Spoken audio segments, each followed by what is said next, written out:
할렐루야. 할렐루야. 오늘 하루도 또 은혜로 지켜주신 하나님께 감사와 영광을 올려드립니다. 우리 다 같이 우리 마음을 정돈하시고 거룩하신 하나님께 예배드리겠습니다. 기도하겠습니다.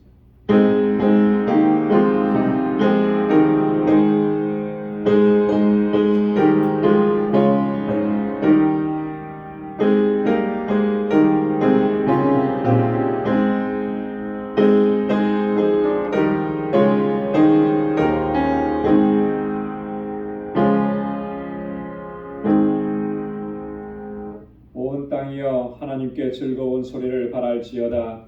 그 이름의 영광을 찬양하고 영화롭게 찬송할지어다. 하나님께 고하기를 주의 일이 어찌 그리 어미하신지요. 주의 큰 권능으로 인하여 주의 원수가 주께 복종할 것이며 온 땅이 주께 경배하고 주를 찬양하며 주의 이름을 찬양하리이다 할지어다. 아멘. 거룩하시고 자비로우신 아버지 하나님, 성일로 지난 3일 동안도 은혜 가운데 저희들을 지켜주시고 이 저녁에 다시금 하나님의 보좌 앞으로 나아올 수 있도록 우리의 심령을 주장하시고 우리의 발걸음을 인도해 주시니 감사합니다. 우리의 삶을 눈동자와 같이 지키시는 하나님, 모든 것이 하나님의 은혜였음을 이 시간도 고백하며 온전히 주님을 예배하는 저희들 되게 하여 주옵소서. 우리 안에 여전히 허물이 있고 죄악이 있습니다. 우리 안에 불의함이 있습니다. 주님 앞에 내려놓습니다. 우리 십자가의 보혈로 깨끗하게 씻어주시고 이 시간 정결하게 하옵소서. 다시 거룩하게 하여 주옵소서. 오직 여호와 하나님 주님만을 예배하게 하시고 주님만을 찬양하게 인도하여 주옵소서. 성령께서 우리 마음과 생각을 온전히 주장하시고 사로잡아 주셔서 온전함으로 주님 앞에 나아갈 수 있도록 이끌어 주옵소서. 우리의 예배를 받아 주옵소서. 우리 가운데 예비하신 주님의 은혜로 가득히 채워 주옵소서. 이 예수님의 이름으로 기원하옵나이다. 아멘. 전능하사 천지를 만드신 하나님 아버지를 내가 믿사오며 그 외아들 우리 주 예수 그리스도를 믿사오니 이는 성령으로 잉태하사 동정녀 마리아에게 나시고 본디오 빌라도에게 고난을 받으사 십자가에 못 박혀 죽으시고 장사한 지 사흘 만에 죽은 자 가운데서 다시 살아나시며 하늘에 오르사 전능하신 하나님 우편에 앉아 계시다가 저리로서 산 자와 죽은 자를 심판하러 오시리라.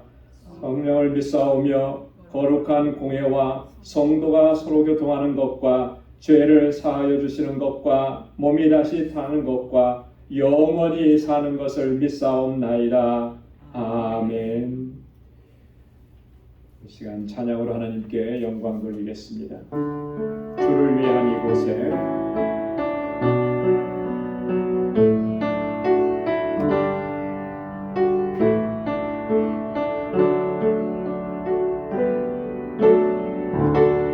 주를 위한 이곳에 예배하는 자들 중에 그가 참들이 없어 주님께서 슬퍼하시네. 주님이 찾으시는 그 한 사람 그 예배자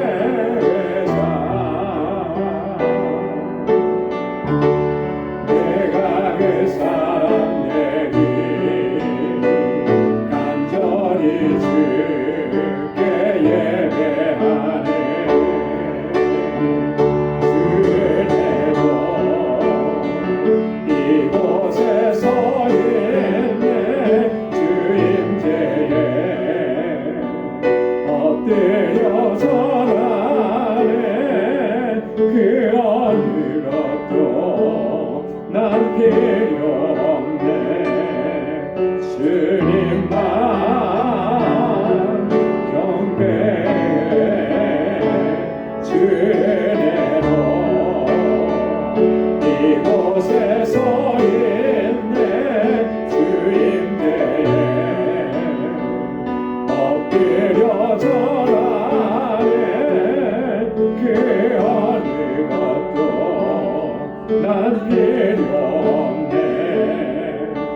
주님만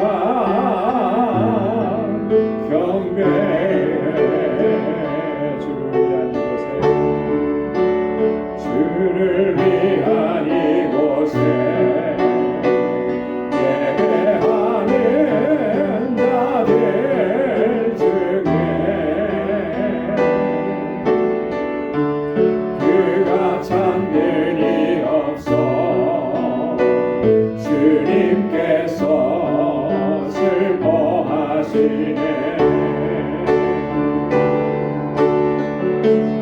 주님이 찾으시는 그 한 사람 그의 회자 내가 그 사람 되기 간절히 주께 예배하네. 주 은혜로 이곳에서 있네. 주임제에 엎드려 절하네. 그 어느 것도 난 필요 없네. 주님만 경배해. 주 은혜로 이곳에서 있네. 주임제에 엎드려 절하네.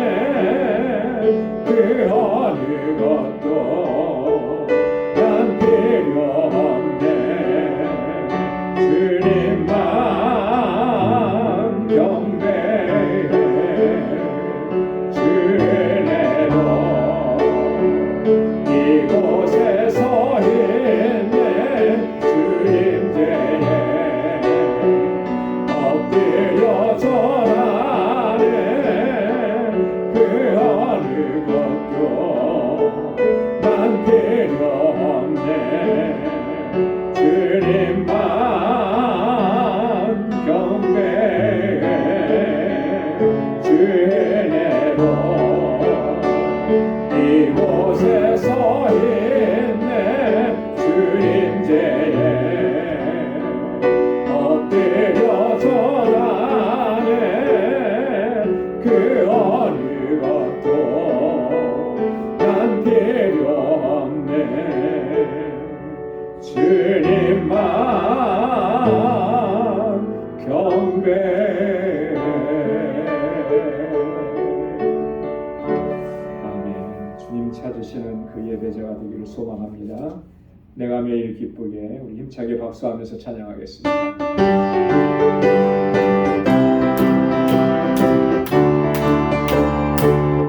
내가 매일 기쁘게 주의 얘기를 가 주의 발이 나를 안보하리요. 내가 주의 큰 복을 받는 참된 비결 주의 영이 함께하리라. 성령이 계시네. 할렐루야 함께하시네. 좁은 길을 걸으며 맘만 기뻐하리고 주의 영이 함께하리라. 전에 죄에 빠져서 평안함이 없으네. 예수 십자가의 운노임이로 그 발 아래 엎드려 참는 영원을 주의 영이 함께하리라. 성령이 계시네. 할렐루야 함께하시네. 좁은 길을 걸으며 밤낮 기뻐하는 것 주의 영이 함께하리라. 나와 동행하시고 모든 염려하시니 나는 숲의 새와 같이 기쁘다. 내가 기쁜 마음으로 주의 뜻을 행하면 주의 영이 함께하리라. 성령이 계시네. 할렐루야 함께하시네. 좁은 길을 걸으며 밤낮 기뻐하는 것 주의 영이 함께하리라. 세상 모든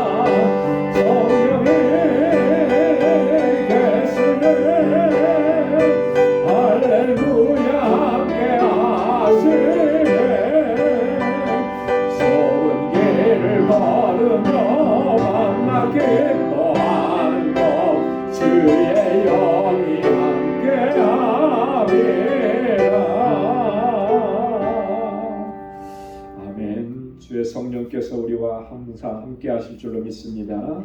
내 구주 예수를 더욱 사랑.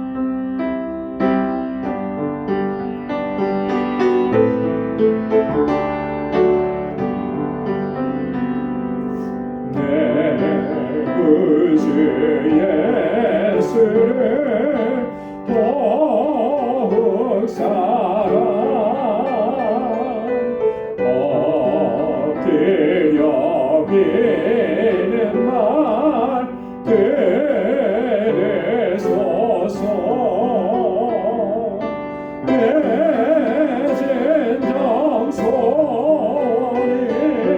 내 구주 예수를 더욱 사랑 더욱 사랑 이전의 세상과 기뻤어도 지금 내 기쁨은 오직 예수 다만 내게는 말 내 구주 예수를 더욱 사랑 더욱 사랑 이 세상 떠날 때 찬양하고 숨질 때 하는 말 이것일세 다만 내게는 말 내 구주 예수를 더욱 사랑 더욱 사랑 선절여 이 세상 떠날 때 찬양하고 숨길 때 하는 말 이것일세 다만 내게는 말 내 구주 예수를 더욱 사랑 더욱 사랑 다만 내게는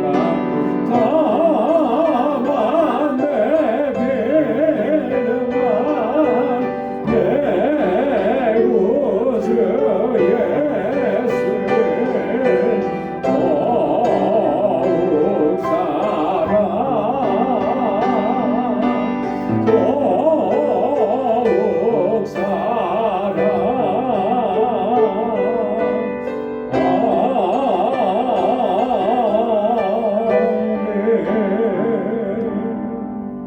아멘. 우리 이 시간 다 같이 통성으로 함께 기도하겠습니다. 교회를 위해서 우리 교회에 주신 사명을 잘 감당하는 우리 믿음의 공동체가 되기 위해서 또 이 교회에 세워주신 하나님의 귀한 일꾼들 주의 종들을 위해서 기도해 주시고 또 주일학교와 유스그룹과 EM을 위해서 우리 교사들과 우리 전도사님 위해서 함께 기도해 주시고 우리 선교사님들과 선교사님들의 사역을 위해서 건강과 안전을 위해서 또 우리 알라메다 방주교회 건축을 위해서 지금 은혜 가운데 잘 진행되고 있는데 끝까지 하나님께서 지켜주시도록 또 우리 단기 선교 준비를 위해서 우리 알라메다의 우리 사역자들을 위해서 함께 기도해 주시고 우리 교우들을 위해서 특별히 환우들과 또 연로하신 어르신들을 위해서 기도해 주시고 우리 조국 대한민국과 또 우리가 살아가고 있는 이 땅을 위해서 또 세계의 평화와 안정을 위해서 오늘 이 시간 주님 앞에 가지고 나온 우리 간절한 기도의 제목, 이 시간 나가시 통성을 하나님께 아뢰겠습니다. 거룩하신 아버지 하나님 감사합니다. 아버지 하나님 이 시간에 저희들을 사랑하시고 은혜 주시고자 하나님 주님의 보좌 앞으로 저희들을 불러주심을 감사합니다. 연약하고 어리석고 우둔하고 아버지 하나님 주의 말씀대로 순종하지 못한 아버지 하나님 범죄함이 우리 안에 있습니다. 더럽고 추함이 있습니다. 약함이 있습니다. 아버지 하나님 주님 앞에 고백하오니 주여 용서하여 주옵시고 아버지 하나님 이 시간도 주의 은혜로 채워주시고 우리를 새롭게 하여 주시고 아버지 하나님 주님께서 주시는 은혜로 충만해지는 이 시간 되게 하여 주옵소서. 주님의 은혜가 아니면 살아갈 수가 없습니다. 주여 강하신 마음으로 이끌어주시고 우리의 믿음을 더욱 견고하게 하셔서 흔들리지 않게 하시고 아버지 하나님 주님께서 부르신 그 아버지 부름의 뜻대로 행하시는 저희들 되게 하여 주옵소서. 이 시간 저희들의 마음을 같이 하고 뜻을 같이 하여 함께 기도합니다. 주님 세워주신 우리 방주교회가 정말 하나님께서 뜻하신 일들을 잘 감당하는 믿음의 공동체가 되게 하시고 아름다운 사랑의 공동체가 되게 하여 주옵소서. 아버지 하나님 세워주신 주의 종들과 하나님의 신실한 청지기들에게 능력과 권능으로 함께하여 주시고 성령의 충만함을 더하여 주시고 하나님의 지혜와 함께하옵소서. 저들의 믿음으로 주님의 맡겨주신 사명을 감당할 수 있도록 은혜 베풀어 주옵소서. 아버지 하나님 우리 방주교회 정말 세상을 향하여서 주님의 복음을 전하고 하나님께서 찾으시는 영혼들을 주님 앞으로 인도하는 이 사명을 잘 감당하게 하옵소서.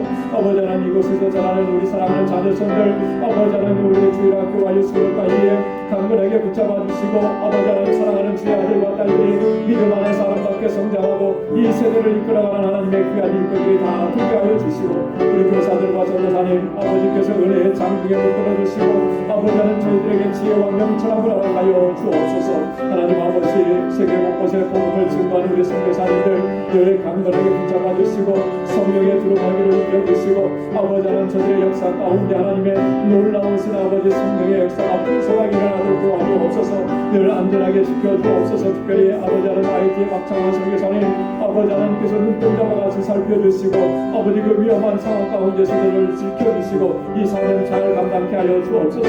알라메다 방주교회가 지금 건축 중에 있습니다. 은혜 가운데 잘 진행될 수 있도록 주께서 아버지 눈동자와 같이 지켜주시고 그 일을 감당하는 모든 이들에게 하나님의 능력과 지혜로 함께하여 주옵소서. 우리 힐과 로레타와 아버지 하나님 그 모든 동역자들을 아버지께서 늘 지혜와 충명함으로 함께하여 주옵소서. 단기 선교를 준비합니다. 아버지 하나님 우리의 10년 가운데 주님의 사랑을 품게 하시고 주님의 마음을 품게 하시고 그 알라메다의 영혼들을 품을 수 있도록 도와주옵소서. 이 단기 선교를 위해서 우리 온 성도들이 마음과 뜻을 같이할 수 있도록 도와주옵소서. 우리 사랑하는 형제와 자매들 본고한 중에 주님 앞에 부르짖는 귀한 심령들 아버지께서 만져주시고 하늘의 위로로서 함께하여 주옵소서. 이 세상의 삶이 비록 힘들고 고난이 있고 아픔이 있고 상처가 있고 눈물이 있을지라도 하나님 땅을 바라보지 않게 하시고 소망의 주님을 바라볼 수 있게 하시고 아버지 하나님 저의 믿음을 더욱 견고하게 하시사 하나님 일으켜 세워주시고 강건케 하여 주옵소서. 모든 염려 걱정 다 주님께 내어 맡길 수 있는 하나님의 귀한 종들이 되게 하여 주옵소서. 우리 좋은 대한민국을 강건하게 붙잡아 주시고 위정자들에게 하나님의 능력과 권능으로 함께 하시고 저들이 정말 하나님을 두려워하는 마음을 갖게 하소서. 모든 교회와 성도들이 나라와 민족을 위해서 기도할 수 있도록 도와주시고 우리가 살아가고 있는 이 땅에도 하나님 주의 복음으로 회복되어지는 은혜를 허락하여 주옵소서. 세계 곳곳에 고통 중에 신음하는 아버지 수많은 영혼들 주님께서 평강을 허락하여 주시고 복음으로 저들을 새롭게 하여 주옵시고 분쟁과 전쟁이 있는 곳에 하나님 천평안을 허락하여 주시옵소서. 오늘도 주님의 말씀 앞에 저희들을 세워주시니 감사합니다. 주의 말씀으로 우리 심령을 새롭게 하시고 아버지 하나님의 뜻에 합당하게 살아갈 수 있는 저희들이 되도록 이 시간도 주의 말씀으로 우리 가운데 역사하여 주옵소서. 모든 것 감사합니다. 예수님의 이름으로 간절히 기도드리옵나이다. 아멘. 아멘. 할렐루야. 하나님께서 우리에게 선하신 응답을 허락해 주실 줄로 믿습니다. 오늘 묵상할 하나님 말씀은 갈라디아서 제6장 6절에서 10절까지 말씀입니다. 갈라디아서 제6장 6절부터 10절까지 한 절씩 교독하겠습니다. 6절부터 봅니다. 가르침을 받는 자는 말씀을 가르치는 자와 모든 좋은 것을 함께하라.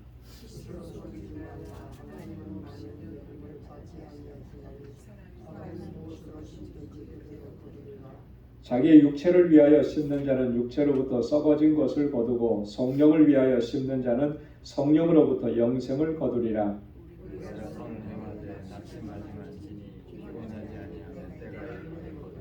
다 함께요. 그러므로 우리는 기회 있는 대로 모든 이에게 착한 일을 하되 더욱 믿음의 가정들에게 할지니라. 아멘. 갈라디아서 6장은 우리 그리스도인들의 삶 가운데에서 우리가 행해야 하는 그런 실천적인 측면에서 또 실제적인 그런 권면의 말씀입니다. 그러면서 이 갈라디아서 전체를 결론 짓는 그런 내용이죠. 지난주에 이어서 계속되는 권고의 말씀인데 지금 우리가 함께 봉독한 이 말씀들 하나하나는 사실 우리의 실생활 가운데 우리가 믿음으로 살아가려고 할 때 정말 중요한 이정표가 되는 것입니다. 그래서 우리가 그냥 뭐 세상의 원리대로 살아가는 사람들이 아니잖아요.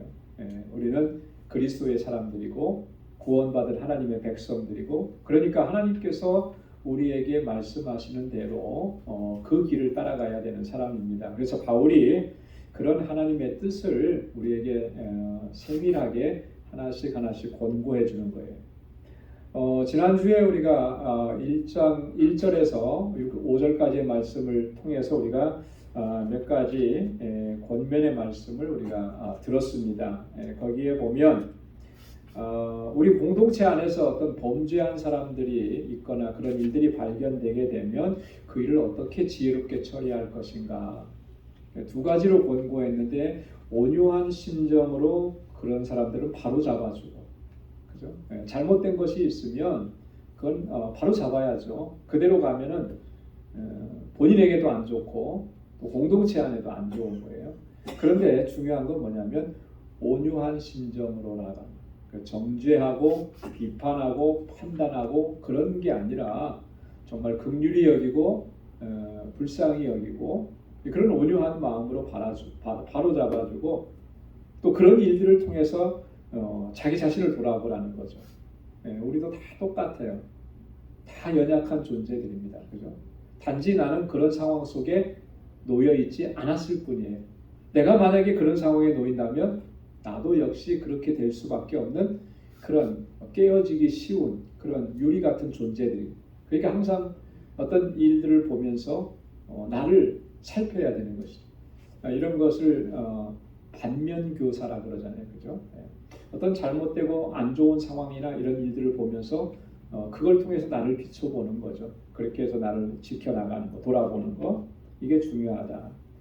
두 번째로 권고하는 것은 그리스도의 법을 성취하라라고 하는 거예요. 짐을 서로 지면서, 여기서 이 짐이라고 하는 건 뭐라 그랬죠? 누군가가 하나님 앞에 범죄하고 잘못하고 그럼으로 인해서 그 일 때문에 고통스러워하고 괴로워하는 일들이에요.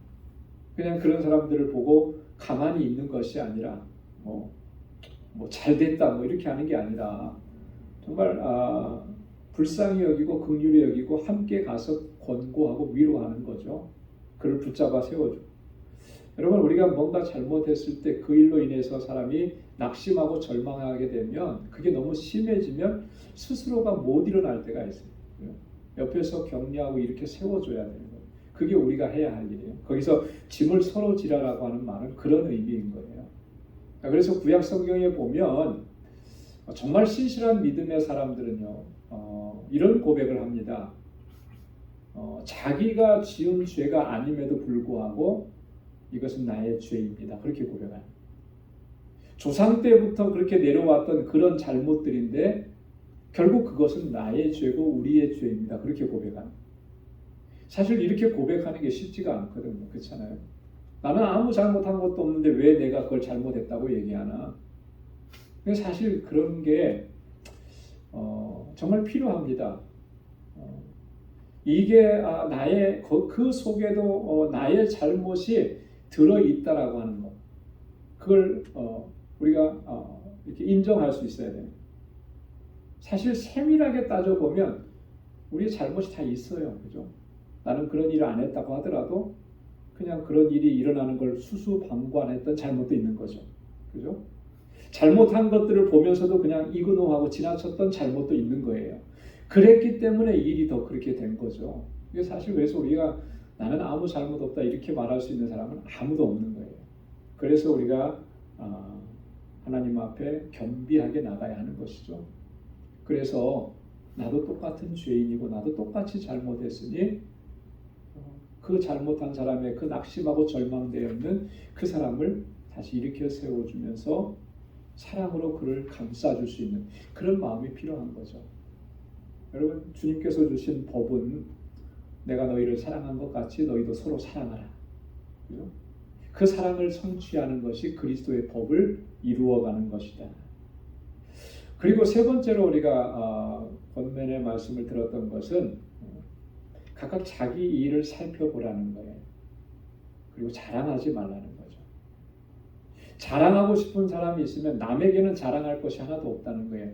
혹시 자기를 향해서 자기에게는 자랑할 것이 있을지 모르지만 여러분이 자랑한다라고 하는 것이 결국은 그 마음이 높아진다라고 하는 것이거든요. 모든 것이 하나님의 은혜입니다라고 고백하는데 나를 자랑할 수가 있겠습니까? 이거는 말이 앞뒤가 안 맞는 거잖아요. 그렇죠? 은혜라고 하는 것은 다 뭐예요? 은혜는 선물이죠. 거저 받은 거예요. 거저 받았는데 그걸 가지고 자랑을 해요. 마치 내가 이룬 것처럼. 그런 건 있을 수가 없는 거죠. 은혜입니다라고 고백했다면 자랑할 게 하나도 없는 거예요. 자랑한다면 꼭 뭐만 자랑할 수 있겠습니까? 주 안에서만 자랑할 수 있는 거죠. 주님이 역사하신 것만. 그리고 마지막으로 5절에서는 보면 각각 자기의 짐을 지라 그랬거든요. 여기서 말하는 짐은 뭐라 그랬습니까? 내게 주어진 책임 같은 거예요. 의무 같은 겁니다. 어디를 가든지 내가 감당해야 될 일들이 다 있는 거죠. 그 일을 최선을 다해서 감당하라. 성실하게 감당하라. 교회 안에서는 교회에 주신 직분들이 있습니다. 그 직분을 최선을 다해서 감당해야 해요. 가정에서는 또 가정에서의 역할들이 있고요. 직장에서는 또 직장에서의 역할들이 다 있고. 여러분, 우리가 그리스도인들인데 직장 안에서 우리가 성실하게 감당하지 못하면 어떻게 되겠습니까? 결국 하나님의 영광을 가리게 되는 거잖아요. 그래서 어디 가든지 내게 주어진 직분들을 성실하게 감당하는 것, 이게 성도의 자세다라고 하는 것을 권고했고요. 자, 오늘 6절부터 10절까지 말씀에는 전체적인 주제를 보면 선이라고 하는 주제입니다. 그래서 선을 행하되 낙심하지 말라. 자, 6절 말씀부터 한번 보겠습니다. 가르침을 받는 자는 말씀을 가르치는 자와 모든 좋은 것을 함께하라. 자, 여기서 가르침을 받는 자는 누구겠습니까? 교회 공동체 안에 성도들이겠죠. 그러면 말씀을 가르치는 자는 누구겠어요? 목회자를 비롯해서 말씀의 사역을 감당하는 사람들을 가르치는 거예요. 자, 근데 보면 가르침을 받는 자의 그 의무에 대한 권고를 하고 있는데, 자, 이 말씀을 보면 한 가지 우리가 유추해 볼 수가 있는 거가 있습니다. 그건 뭐냐면 이미 초대교회 때부터 이 사례를 하는 목회 제도가 형성되어 있었다라고 하는 거예요. 그죠? 목회자, 말씀 사역자들이 그 누가 됐든지 간에 그 사역자가 있으면 그 사람을 서포트하고 공개하는 일들이 일반화되어 있었다라고 하는 거죠. 그리고 이 시대에는 이렇게 교회가 많지 않았겠죠. 그죠? 하지만 또 다니면서 순회하면서 복음을 전하는 사람들도 상당히 있었어요.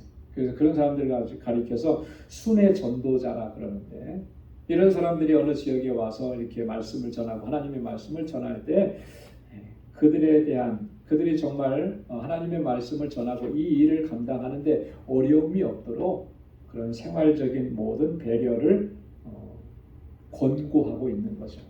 그래서 이 가르침을 받는 자는 말씀을 가르치는 자와 모든 좋은 것을 함께하라, 이렇게 권고하는 겁니다. 자, 근데 사실은 이게 바울의 권고가 아니고요. 이미 구약 시대 때부터 하나님께서 율법에 정해 주신 율례고 법도인 것입니다. 어떻게 정해 주셨나요? 오늘 새벽기도 때도 말씀을 좀 잠깐 나눴죠. 그죠? 역대하 31장의 말씀을 통해서. 제사장과 또 제사장을 돕고 성전의 일을 돕는 레위인들에 대해서 이스라엘의 모든 지파들이 그들을 서포트하도록 그렇게 하나님께서 규정을 하신 거예요. 그래서 11지파들에게는 다 그 기업을 다 주셨어요.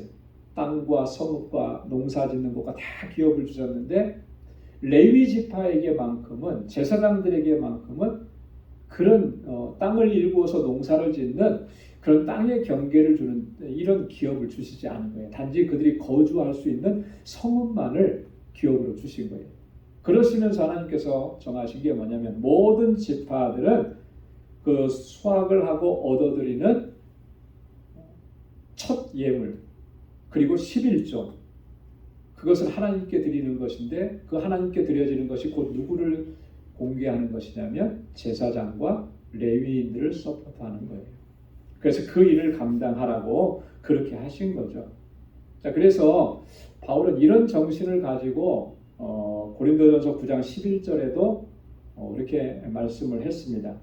우리가 너희에게 신령한 것을 뿌렸은즉 너희 육신의 것을 거두기로 과하다 하겠느냐. 다른 이들도 너희에게 이런 권을 가졌거든 하물며 우리일까 보냐. 그죠? 신령한 것으로 영적인 유익을 베풀었다면 여러분들을 통해서 이 육적인 것을 공급받는 게 이게 과한 일이겠느냐. 하나님께서 정하신 원리고 하나님께서 정하신 법이지 않겠느냐. 모든 사도들이 다 그렇게 하지 않느냐. 그런데 우리만 그렇게 하지 말라는 그런 법이 있는 거냐. 그렇지 않다. 이런 것 가지고 공격을 하니까 이제 얘기한 거예요. 하지만 바울은 거기에서 한 걸음 더 나갔죠. 그런 권리가 있음에도 불구하고 나는 그것을 요구하지 않는다. 왜냐하면 혹여라도 그렇게 한 것이 그리스도의 복음을 전하는 일에 장애가 된다. 그렇게 되는 것 염려스러워서 나는 그렇게 하지 않는다. 하지만 이미 성경에도 그 말씀을 하시지 않느냐. 레위기 6장 16절에 있는 말씀을 근거로 해서 성전의 일을 하는 이들은 성전에서 나는 것을 먹으며 제단을 모시는 이들은 제단과 함께 나누는 것을 너희가 알지 못하느냐. 이미 다 알고 있는 내용들인 거예요. 그것을 가지고 바울이 이렇게 얘기하는 거죠. 그래서 서로 좋은 것을 나누는 것, 물질적인 필요 또 뿐만 아니라 영적인 요소 다 포함해서 함께 하라라고 하는 거예요. 함께. 여러분 우리 그리스도인 공동체는 중요한 게 바로 이 부분인 것 같아요. 함께 하는 거죠. 함께. 그래서 초대 예루살렘 교회는 어떠했습니까? 처음 우리 기독교 신앙 공동체가 생겼을 때 사도행전 2장에 보면 성령으로 충만해지고 베드로가 설교할 때마다 3,000명, 5,000명씩 다 주님께로 돌아오고 그래서 초대 예루살렘 교회가 만들어지잖아요. 그 공동체는 정말 서로가 나누는 공동체였어요. 그죠? 대부분이 다 어렵고 힘들고 대부분이 다 경제적으로 힘든 그런 상황 속에 있는 사람들이었어요. 그래서 좀 넉넉한 사람들, 여유가 있는 사람들은 자기들의 집도 팔고 땅도 팔고 그래서 그 돈을 가지고 사도들 앞에 나옴. 그러면 사도들은 그것을 가지고 정말 궁핍한 사람들에게 그걸 나누는 거죠. 그래서 이 사도행전의 기록에 보면 정말 놀라운 일이 있어요. 그런 역사 속에 결핍된 사람이 한 사람도 없었다라고 합니다. 우리가 사실은 너무나 이제 그 개인주의화된 이런 시대에 살아가다 보니까 자꾸 이렇게 우리 공동체 안에 있으면서도 우리 주변 형제와 자매를 참 돌아보지 못하는 이런 안타까움이 있습니다. 뒤에서도 나오지만 살펴야 되는 거죠. 돌아봐야 되는 것입니다. 내가 하나님께 은혜 받았고 내가 하나님께 복 받았고 축복 받았다라고 하는 것 이것만 자랑할 것이 아니라 여러분 그렇게 하나님께서 우리에게 주신 것은 나누라고 주신 거잖아요. 그죠? 베풀라고 주신 거잖아요. 나 혼자 잘 먹고 잘 살으라고 주신 거 아니잖아요. 나눠야 되는 거죠. 그렇게 나눔이 있는 곳에 하나님께서 더 풍성하게 역사하시는 놀라운 역사들을 우리가 경험하게 될 줄로 믿습니다. 그게 코이노니아인 거죠. 그게 성도의 교제인 것입니다. 자, 그 다음에 7절에서는 또 이렇게 말씀합니다. 이 중요한 교훈인데요. 스스로 속이지 말라. 하나님은 만물이 여김을 받지 아니하시나니 사람이 무엇으로 심든지 그대로 거두리라. 네. 무엇으로 심든지 그대로 거두는 것. 이게 하나님께서 정하신 원리고 법칙입니다. 그렇기 때문에 하나님 앞에 교만하게 행하지 말라는 거죠. 하나님은 만홀히 여김을 받지 않으신다. 여러분, 이 만홀히 여긴다라고 하는 이 말은 무슨 말이겠습니까? 이 만홀히 여긴다. 만홀히 여긴다. 이게 성경에 보니까 성경 사전을 이렇게 찾아보니까요. 두 군데밖에 안 나와요. 성경에는 딱 두 군데. 여기하고 이사야 1장 4절하고. 이 만홀히 여긴다라고 하는 말은 원래 그 원어의 의미는 이런 거래요. 코를 치켜든다. 어떤 때 코를 치켜들죠? 얼굴을 들어야 코가 치켜드는 거죠, 그죠? 그거는 내가 이만큼 높다, 내가 최고다, 뭐 이런 거 할 때예요.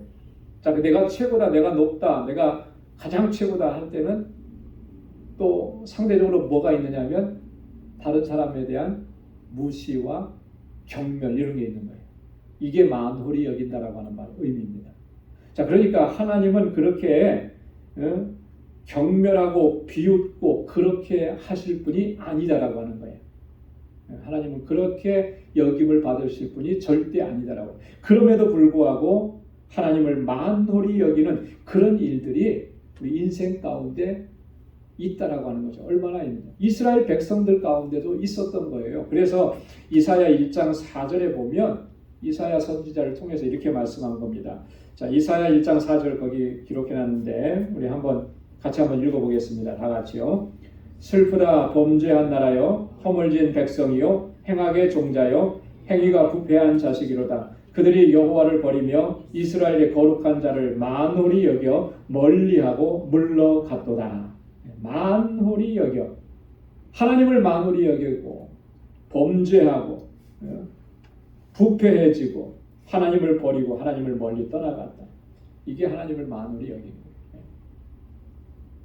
하나님은 그렇게 여김을 받으실 분이 결코 아니다라고 하는 것이죠. 그걸 꼭 기억해야 된다라고 합니다. 그러면서 하는 말이 뭐냐면 누구든지 무엇으로 심든지 다 그대로 거두게 된다라고 하는 거예요. 성경에 보면 이런 표현이 자주 등장을 합니다. 자, 무엇으로 심든지 그대로 거두게 된다. 이 말 속에는요, 두 가지 의미가 좀 담겨 있어요. 뭐냐면 첫째는 하나님의 심판의 예고에 대한 의미가 담겨져 있는. 자, 심었으니까 거둔다라고 하는 것은 결과를 보는 거잖아요, 그렇죠? 네. 결과를 보는 거예요. 마지막 때 하나님께서는 그 결과를 판단하신다라고 하는 거죠. 그러니까 하나님의 심판에 대한 예고예요. 자, 그런데 여기 보니까 심은 대로 거두는 거예요. 심은 대로. 우리 속담에 똑같은 속담 있죠. 콩 심은 데 콩 나고 팥 심은 데 팥 나고. 그죠? 콩을 심었으니까 콩을 거두는 거고 팥을 심었으니까 팥을 거두는 거죠. 콩 심은 데 팥 나는 경우는 거의 없어요. 자, 여기서 심은 대로 무엇이든지 심은 대로 그대로 거두리라. 하나님께서 그걸 거두시는데 이거 뭘 얘기하는 거겠습니까? 하나님의 공의를 얘기하는 거예요. 하나님의 공의. 마지막 그 하나님의 심판은 공의대로 심판되신다. 이 공의라고 하는 것은 악한 자에 대해서는 하나님께서 심판하시는 것이고, 그죠? 하나님 앞에 의로운 자들에 대해서는 하나님께서 그를 영광 중에 하나님의 품으로 부르시는 것이고, 이게 하나님의 공의예요. 자, 예수님께서도 마태복음 7장에서 그렇게 말씀하셨잖아요. 좋은 나무가 나쁜 열매를 맺을 수 없고 못된 나무가 아름다운 열매를 맺을 수 없느니라. 그렇잖아요. 아름다운 열매를 맺지 아니하는 나무마다 다 찍혀 불에 던지우느니라. 이러므로 그의 열매로 그들을 알지니라. 하나님께서 기대하시는 열매는 무슨 열매라는 거예요? 아름다운 열매라는 거죠. 그 아름다운 열매라는 게 뭐겠습니까? 우리가 갈라디아서 공부해 오니까 갈라디아서의 말씀에 의거하면 우리가 5장에서 우리가 같이 살펴봤죠. 그죠? 성령의 열매를 살펴봤잖아요. 그죠? 그 성령의 열매가 맺혀지지 않으면 그 성령의 열매가 아름다운 열매인 거예요. 왜냐하면 우리는 성령의 사람들이기 때문에 성령의 사람들에게는 자연스럽게 당연히 마땅하게 이 성령의 열매가 맺혀지게 되어 있는 거예요. 그런데 우리의 삶에 그런 열매가 맺혀지지 않는다면 우리가 지금 나쁜 열매를 맺고 있는 거 아니겠습니까? 그죠? 이게 경고의 메시지인 거죠. 요한복음 5장 29절에도 보면 선한 일을 행한 자는 생명의 부활로 악한 일을 행한 자는 심판의 부활로 나옵니다.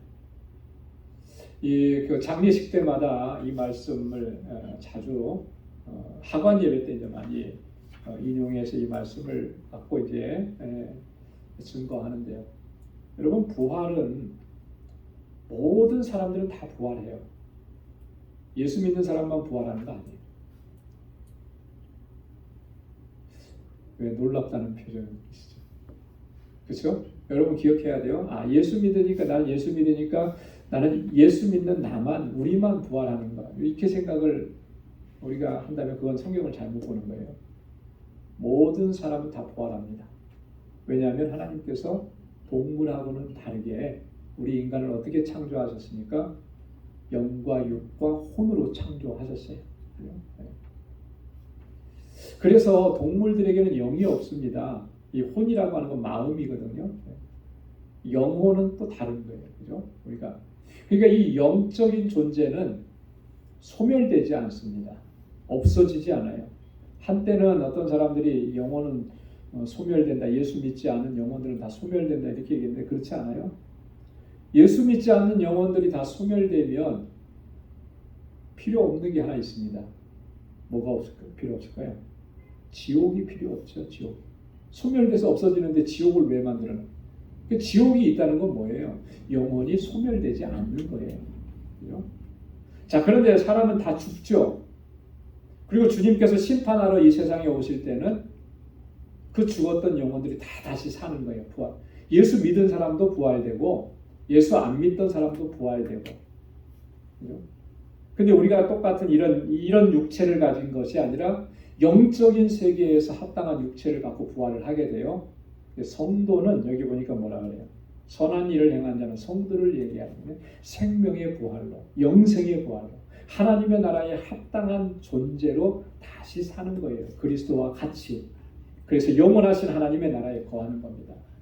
그러나 악을 행한 자, 여기서 악을 행한 자라고 하는 것은 예수 믿지 않은 사람을 얘기하는 거예요. 이 사람도 다시 살아요. 부활해요. 근데 심판의 부활이에요. 어디로 가는 거예요? 지옥에서 살기에 합당한 몸을 가지고 그리고 지옥으로 들어가는 거예요. 거기서 고통을 당하는 거죠. 이렇게 달라지는 거예요. 사람이 무엇으로 심든지 그대로 거두리라고 하는 말 속에는 이런 하나님의 심판과 하나님의 공의의 의미가 담겨져 있다라고 하는 거예요. 그래서 여러분 보십시오. 우리가 신앙생활 하면서 과연 내가 무엇을 심고 또 그 심은 거를 나중에 거두게 되거든요. 나중에 하나님 앞에 섰을 때 내가 뭘 거두게 될까? 하나님께서 나를 통해서 뭘 거둘까? 여러분 진지하게 우리가 고민을 해야 하는 거예요.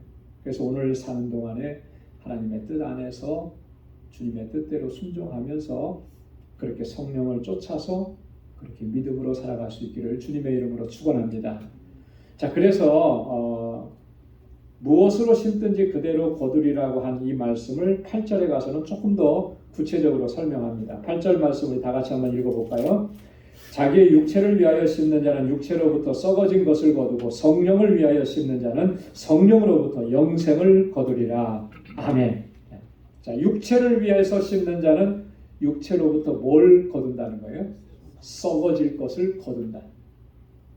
여러분 농사를 열심히 졌는데 저도 그런 경우가 있어요. 텃밭 농사 좀 할 때 열심히 물 주고 했는데 나중에 보니까 열매가 맺혔는데 제대로 건강한 열매가 안 맺히고 막 쭈글쭈글해지고 제대로 꽃도 안 피다가 이렇게 하고 그런 것들이 생기더라고요.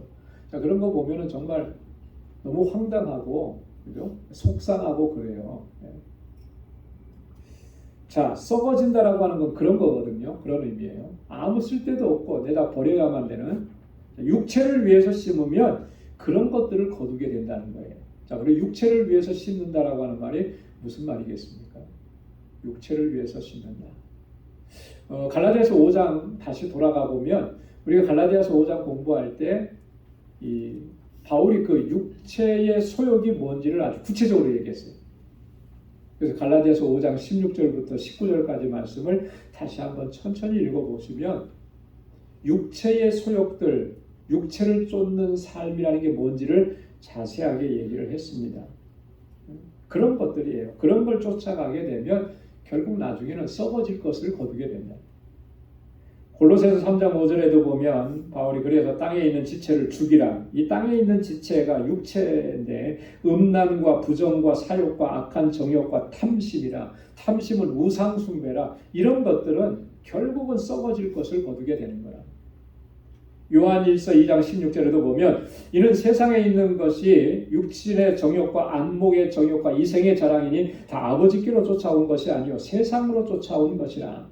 이런 것들이에요. 육신의 정욕과 안목의 정욕과 이생의 자랑 이런 것들은 결국 썩어질 것을 거두게 되는 거예요. 이 썩어진다라고 하는 것은 뭐예요? 부패하고 타락하고 가치가 없어지는 거잖아요. 다 내다 버리는 거잖아요. 더 이상 하나님의 은혜가 임하지 않는 거죠.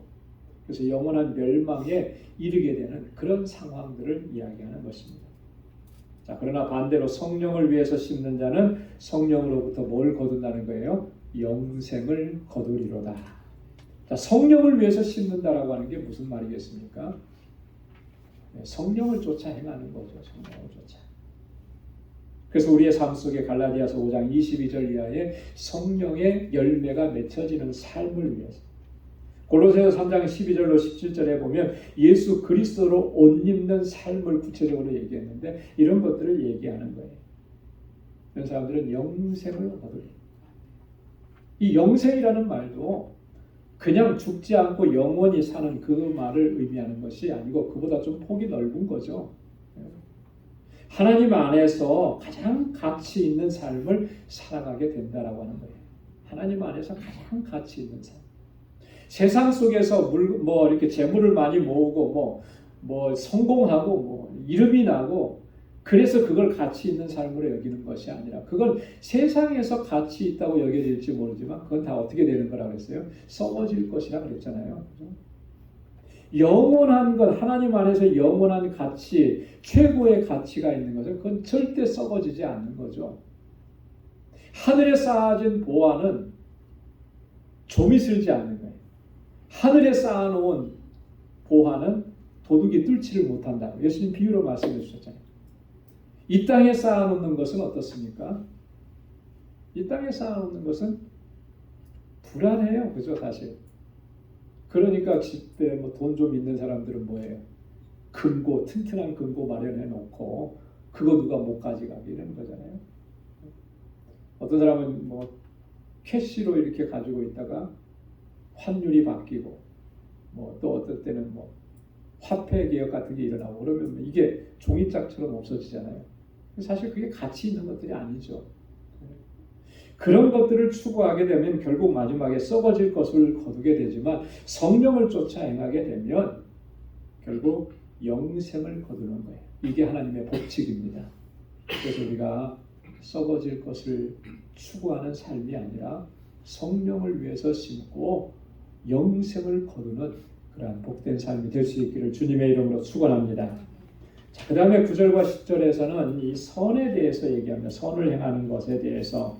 자, 9절에 보면 우리가 선을 행하되 낙심하지 말지니 피곤하지 아니하면 때가 이름에 거두리라. 거두리라. 선을 행하되 낙심하지 말지니 선을 행하되. 원어적인 의미는 이런 의미라고 그래요. 우리가 선을 행하는 동안에 계속 악에게 굴복하지 말아야 한다. 여러분 선한 일을 추구하다 보면 그것을 방해하고 그런 일들이 일어나죠. 그래서 낙심하게 되는 일들도 생기는 거예요. 그렇지 않습니까? 여러분 그런 경험들 혹시 있으시죠? 다. 나는 선한 의도로 이렇게 했는데 그것을 받아들이는 사람의 입장에서 그렇게 받아들이지 않으니까 나중에는 어떻게 돼요? 마음이 좀 상하죠. 그죠? 내 마음도 못 알아주는 것 같고 그래서 속상하고 그래서 이제 더 이상 뭐라 그래요? 그만둬야 되겠다. 더 이상 하지 말아야 되겠다. 좀 이렇게 이런 경험들이 다 있잖아요. 그죠?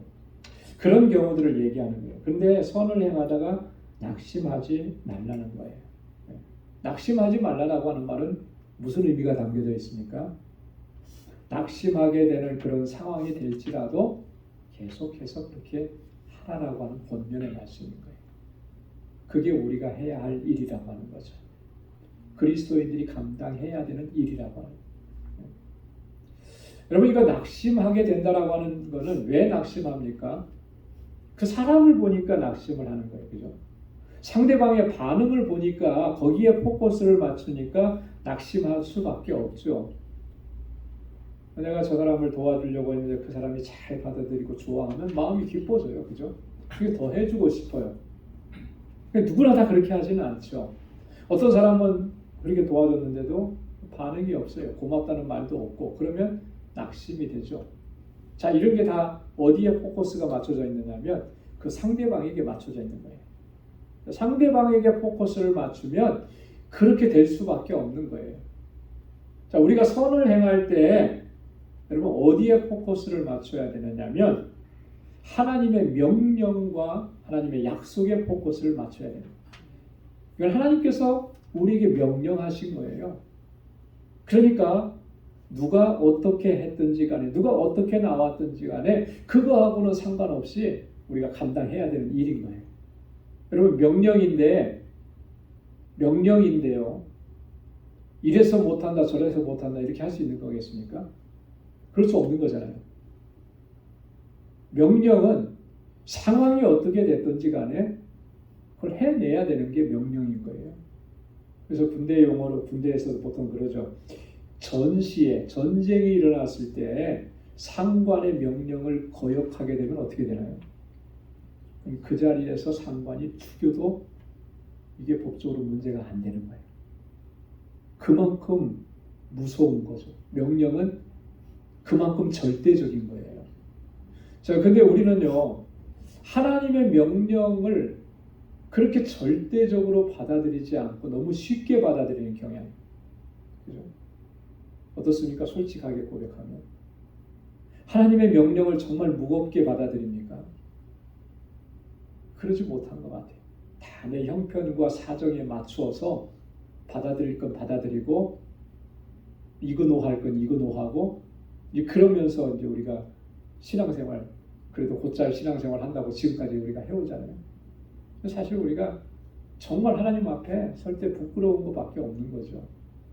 하나님의 명령은 절대적인 겁니다. 근데 하나님의 명령 안에는 단지 명령만 있는 게 아니고 거기에 약속이 있어요. 약속. 그렇죠? 하나님께서 우리에게 명령을 내리시고 그 다음에 우리에게 약속하신 것들이 얼마나 많아요. 성경은 전체가 다 하나님의 약속이잖아요. 그러니까 우리가 성경을 어떻게 구분해요? 구약, 신약. 약속의 말씀이라는 거예요. 그러니까 우리가 하나님의 명령에 순종할 때 어디에 포커스를 맞춰야 되느냐면 하나님의 약속에 포커스를 맞춰야 돼요. 선을 행하라고 한 것, 우리가 낙심하지 않으려고 하면 사람에게 포커스 맞추지 말고 이 하나님의 명령과 약속에 포커스를 맞춰야 하는 것입니다. 그러면 성령께서 우리를 도우시고 낙심하지 않게 하시고 하나님의 뜻을 쫓아서 그대로 감당할 수가 있게 하시는 능력을 경험하게 될 줄로 믿습니다. 자, 그러니까 뭐라고 했습니까? 피곤하지 아니하면 때가 이름에 거두리라. 피곤하지 않으냐. 근데 좀 우리 말로는 조금 이상해요, 그죠? 피곤하지 않으면 때가 이름에 거두리라. 이게 무슨 의미인 것 같아요? 이해가 잘 되십니까? 피곤하지 않으면. 이 말을 영어 성경은 아주 정확하게 번역을 했어요. 뭐냐면 If we do not give up. 자, 무슨 의미인지 아시죠? 그죠? 우리가 포기하지 않으면. 이래서 실망스럽고 이래서 절망스럽고 이래서 마음에 안 들고 그래서 포기해버리면 못 거두는 거죠. 그러나 끝까지 그런 일이 있어도 포기하지 않는다면 때가 이르면 다 거두게 될 것이다 라고 하는 것이 약속의 말씀인 거예요. 그러니까 선을 행하는 일에 포기하지 말라는 거죠. 포기하지 말라는 거죠. 때가 이름에 거둔다라고 하는 이 말, 아까도 말씀드렸던 것처럼 선한 일을 행한 자는 생명의 부활로 나온다고 했는데 그 약속이 이루어지는 거죠. 마침내 하나님의 공의의 심판대 앞에서 그 열매를 거두게 되는 은혜를 입게 되는 거예요. 그러니까 포기하지 말라는 거예요. 자, 그러면서 10절에 그러므로 우리는 기회 있는 대로 모든 이에게 착한 일을 하되 더욱 믿음의 가정들에게 할지니라. 여기 보면 재미있는 표현이 있어요. 기회 있는 대로. 이 기회 있는 대로. 기회가 주어지는 대로 우리 그렇게 이해를 하는데 원어의 의미는 보면 이런 의미예요. 어떤 사람이 어떤 기회를 잡으려고 그 순간을 딱 잡으려고 이렇게 이 눈을 부릅뜨고 딱 이렇게 지키고 섰다가 딱 그 기회가 왔을 때 그걸 탁 잡는 모습. 그런 거 있어요. 그죠? 저 어렸을 때 시골에 살면서 물고기 잡으러 많이 다녔거든요. 물고기 잡는 게 참 쉽지 않아요. 도랑 쳐서 이렇게 잡고 하는데 제일 쉬운 방법은 도랑에다가 양쪽에 그물을 딱 쳐놓고 위에서부터 다 훑어 내려오면 이제 잡는 건데 간혹 가다가 이렇게 조그만 거 가지고 잡는 그런 경우도 있어요. 그러면 정말 두 눈을 부릅뜨고 살펴야 돼요. 물고기가 어디로 지나가는지. 물고기 얼마나 빠른데요. 딱 왔다가 딱 오는 기회가 딱 되면 그걸 탁 쳐서 잡는 거. 그렇게 집중하지 않으면 못 잡는 거죠. 그런 모습과 같은 어떤 기회를 잡으려고 할 때 그 기회가 딱 엿보고 있다가 그 기회가 왔을 때 탁 잡는 모습. 그런 기회가 있는 대로 그 의미예요. 자, 그러니까 선한 일을 행하기 위해서 늘 마음에 품고 그런 상황들을 살피는 거죠. 그래서 그런 때가 되었을 때에 그 일을 기쁨으로 힘써서 감당하는 거예요. 그렇게 하라는 거죠. 근데 모든 이에게예요. 모든 이에게. 모든 이라고 하는 말 속에는 예외가 있습니까? 없습니까? 없잖아요. 그죠? 모든 일. 내가 좋아하는 사람에게 이런 말만이 아니고 모든 이라고 하는 말 속에는 뭐까지 담겨져 있느냐면 원수까지도 담겨져 있는 거예요. 원수. 그죠? 그래서 예수님께서 또 사도 바울도 그런 말을 많이 했어요. 로마서 12장 17절에 보면 아무에게도 악으로 악을 갚지 말고 모든 사람 앞에서 선한 일을 도모하라 그랬잖아요. 모든 사람 앞에서. 예외가 없다는 거죠. 12장 20절에 가보면 내 원수가 줄이거든 먹이고 목마르거든 마시우라. 그리함으로 내가 숯불을 그 머리에 쌓아놓으리라. 원수가 줄이고 있으면 목말라 하거든 먹여주고 마시우라는 거죠. 그리하면 그 숯불로 그 머리에 쌓아놓는 것과 같다. 잠언 25장 21절 이하에 있는 말씀 그것을 인용한 거예요. 근데 이 잠언에서는 하나님의 약속까지도 주어졌죠. 여호와께서는 내게 상을 주시리라. 약속의 말씀.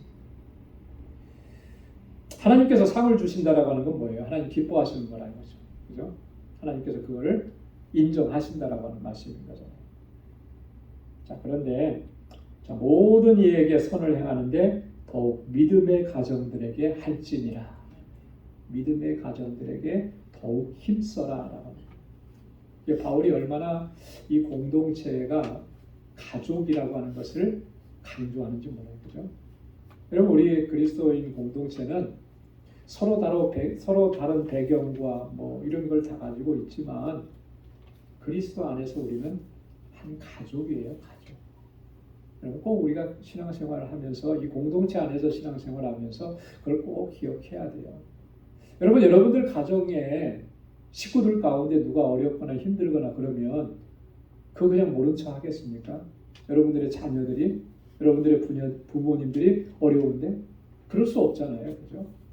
우리 가족의 고통은 내 고통이고 내 아픔인 거죠. 그죠? 그래서 뭐라도 이렇게 내가 희생을 해서라도 그의 어려움을 내 가족의 어려움을 좀 극복하게 하고 이겨내게 하려고 많이 애를 쓰는 거 아니겠습니까? 그런 마음이 우리 공동체 안에도 있어야 되는 거예요. 이게 너무나 중요한 거죠. 가족을 보살피고 돌보는 거, 그거는 우리 성도의 책임이고 의무입니다. 바울은 디모데후서에서 이런 말을 했어요. 누구든지 자기 친족, 특히 가족을 돌아보지 아니하면 믿음을 배반한 자요 불신자보다 더 악한 자니라. 이게 단지 우리 가정 안에서만 얘기가 아니고 우리 교회 공동체 안에 그리스도 안에서 한 가정이 된 우리 안에도 동일하게 적용되는 내용인 거예요. 그죠? 그래서 우리의 식구들, 믿음의 권속들을 여러분 돌아보고 살피고 그 필요를 채우고 선을 행하고 그렇게 하나님의 뜻을 이루어 가야 한다라고 하는 것이 오늘 바울의 권고의 말씀입니다. 여러분, 이 말씀들을 우리가 꼭 기억하면서 우리 믿음의 여정을 달려갈 때 또 하나님의 뜻에 합당하게 달려갈 수 있는 저 여러분들이 다 될 수 있기를 주님의 이름으로 축원합니다. 기도하겠습니다. 하나님 아버지 감사합니다. 오늘 이 저녁에도 저희들을 사랑하셔서 하나님 주님을 찬양하고 함께 기도하게 하시고 하나님의 귀한 말씀으로 하나님 우리에게 깨닫게 해주시고 하나님의 뜻을 또 알려주시니 감사합니다. 하나님 주님의 뜻대로 순종하며 믿음으로 살아가는 저희들 되게 하여 주옵소서. 아버지 하나님 육적인 것 썩어질 것을 쫓아가지 않게 하시고 성령을 따라서 성령의 인도하시며 순종하며 하나님의 뜻을 쫓아가는 저희들이 되게 하여 주옵소서. 우리가 형제와 자매들을 살필 수 있게 하시고 하나님께서 우리에게 주신 그 은혜로 섬기며 살아갈 수 있는 저희들이 되게 하여 주옵소서. 그래서 우리 광주교회가 정말 하나님께서 기뻐하시는 귀한 믿음과 사랑의 공동체가 되게 하시고 또 세상 속에 들어가서 하나님의 자녀답게 살아가는 우리 모두가 되게 하여 주옵소서. 우리 사랑하는 본속들 한 사람 한 사람 또 그 가정을 하나님의 평강으로 지켜주시고 언제나 믿음으로 살아 승리케 하시고 하나님께 영광 돌리는 복된 삶을 살아가도록 인도하여 주옵소서. 이제는 우리 주 예수 그리스도의 무한하신 은혜와 하나님 아버지의 크고 놀라우신 사랑과 성령의 위로 교통 충만하심의 역사가 하나님의 뜻에 온전한 순종으로 나아가기로 결단하는 우리 광주의 모든 믿음의 권속들과 또 저들의 가정과 직장, 생업의 터전과 학업 위에 이제로부터 영원까지 함께 하시기를 간절히 축원하옵나이다. 아멘.